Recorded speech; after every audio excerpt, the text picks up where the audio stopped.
been about 2 weeks or 3 weeks since I did my major progress on my railroad, and since then daylight savings has kicked in and it's now dark by the time I get home. It's dark when I leave in the morning, so I've been working at night. And oh yeah, it's been raining almost nonstop for 3 weeks and we have flooding everywhere, so needless to say, haven't been able to get out here and do as much as I was hoping for.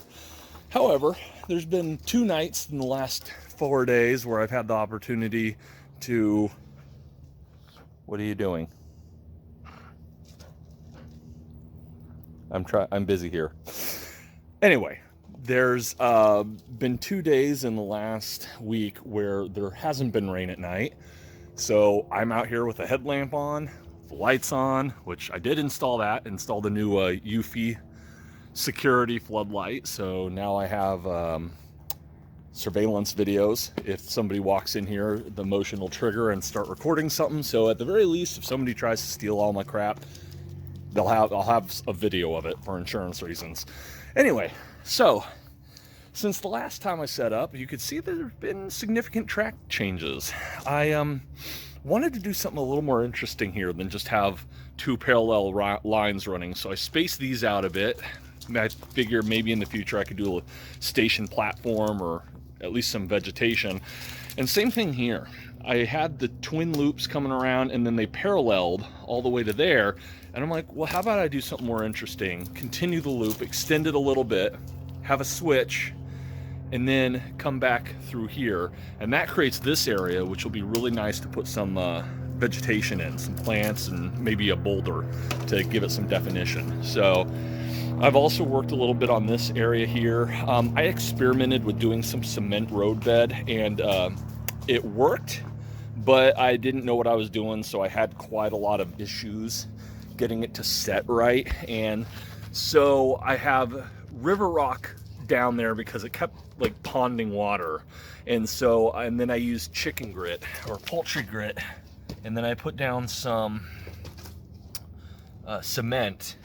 But as I said, it's been raining nonstop, so most of that cement kind of just went through and solidified underneath the roadbed. So it's not bad, but I think I'm going to change it so that this follows the perimeter a little bit more. My original idea was, have this, and then I could put some planting here to kind of block the siding from view.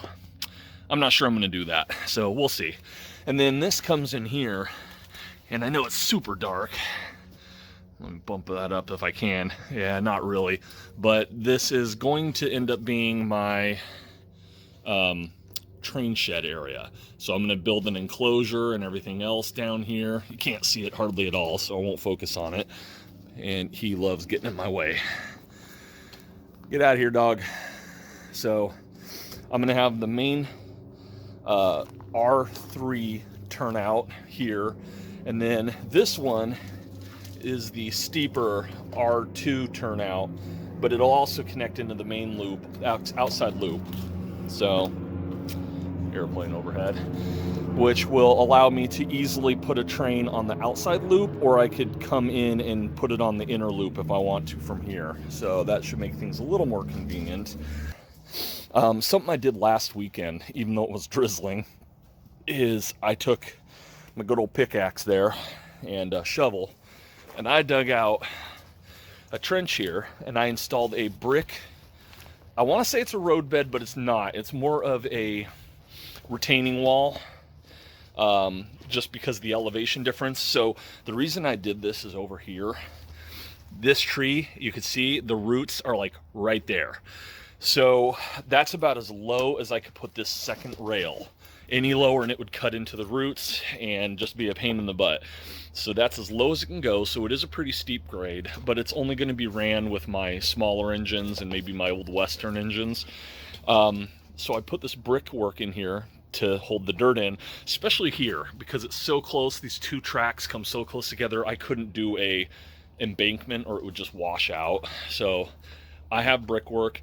I'm going to pick the track up, and I'm going to throw some mortar down on it to hold it in place and to keep it steady so it doesn't just fall apart.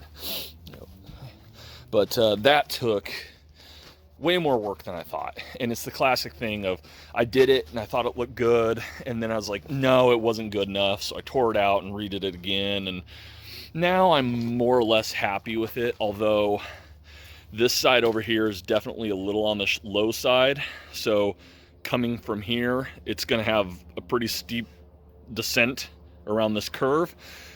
You know, I don't think it's not literally going to be any problem, because most of the trains have the motors that'll prevent them from just freewheeling all the way down. But I don't know.